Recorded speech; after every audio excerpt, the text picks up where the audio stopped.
Another great question to ask the agent is, A, have they had any offers? B, what's the buyer interest like on the property? So a lot of times we make judgments on the range that's advertised, and there's a lot of conjecture about the range that's advertised, about whether that's accurate, whether it's quoted too low, is it realistic, etc. I think it's important to directly ask the agent, have you had any offers in writing so far? And also, where is the buyer interest at the moment? And try to get a feel of who the buyer is.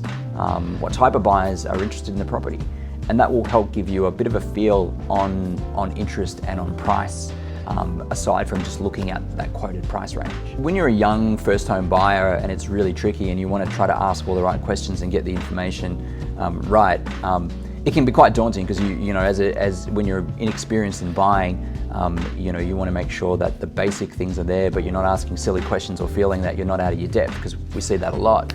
I think that when you're a young first home buyer, one of the smartest things you should do is walk around the home and take video or camera shots with permission from the agent, so that you can go back and talk to someone who is a bit more of an expert in their field or purchased property before, and to give you questions and ideas. And I think when you video a property, you do a walkthrough video and you play it back later to someone with experience, they might point out some things that at first you probably didn't catch. Because I think when you walk through a property, you're a little bit overawed by it, the feeling of it, wanting to purchase it, all those things come to mind, but some of the finer details about the property you might miss. And I think videoing it and playing it back to a friend is also a really good option if you're a young first home buyer.